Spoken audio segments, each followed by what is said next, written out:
To my right was a sign announcing it to be the long-term care wing of the ICU.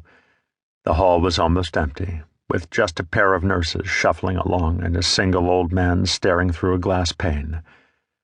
I assumed his wife of 50 years was lying on the other side of it, but I didn't have the time or the energy right now to go find out. By contrast, the hall to my left was alive with people. Scads of nurses, orderlies, and doctors moved through, all of them in a hurry and headed somewhere. Small cadres of crying or worried families dotted the hall, clumped together and talking in hushed tones or staring stonily into space. At the far end, I recognized Ricky's sister and entered into the maze, falling in with the flow of hospital personnel as it slipped through the groups of bystanders. I cast sideways glances to some of the people as we walked by, each of their faces wearing the same pain my family did 12 years before. For a moment, I was right back outside that hospital room across town, a scared kid waiting to hear what the doctor would say about my father. With a shake of my head, I tossed the thought aside and walked up to the sister. I think I remembered her name being Bonnie, but can't be certain, definitely not sure enough to actually use it. I looked her a question as I approached, casting my eyes between her and some guy I assumed to be her husband. Somewhere in the back of my mind, I vaguely recalled Lex telling me she got married, but again, I can't be positive. Nodding slightly, she raised a single finger and jabbed it across the hallway. Thankfully, she wasn't in any more a mood to talk than I was. Another nod in reply, and I hooked a left toward the doorway and peered inside. Ricky's parents, Jim and Sue, were both standing by his head, looking down at him. Jim stood with one hand stuffed in the pocket of his slacks, the other along his wife's back. Sue leaned slightly back against him, a handkerchief pressed to her face and a light pink cardigan enveloping her body. I'd met them both a time or two before.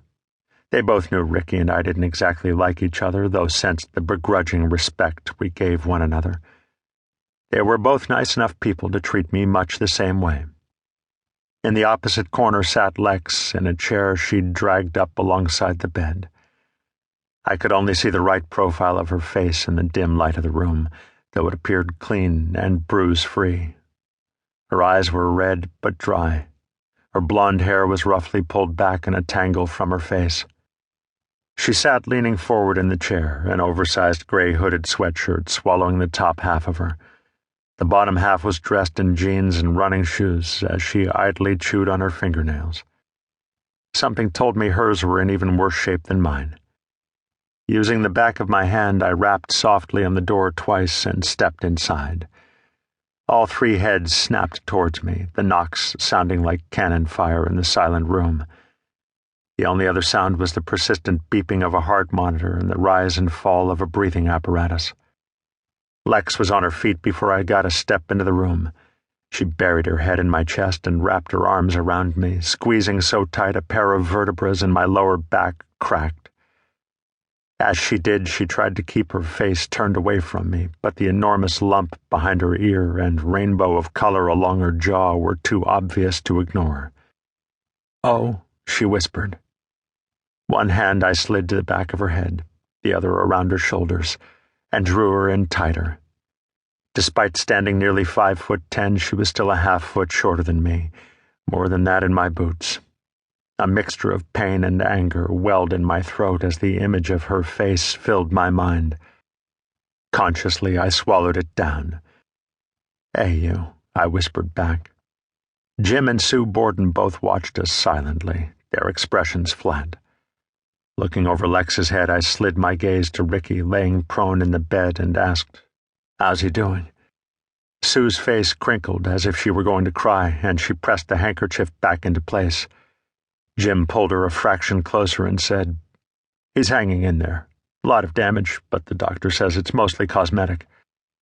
"Good," I murmured. The first thought that came to my head was I certainly hoped that was true because the cosmetics looked like hell. The entirety of his head was wrapped up tight like a mummy, gauze covering everything but his mouth. There, a breathing tube stuck out several inches with thick, clear tubing running over to the machine beside him. Lex pulled back slightly away from me and said,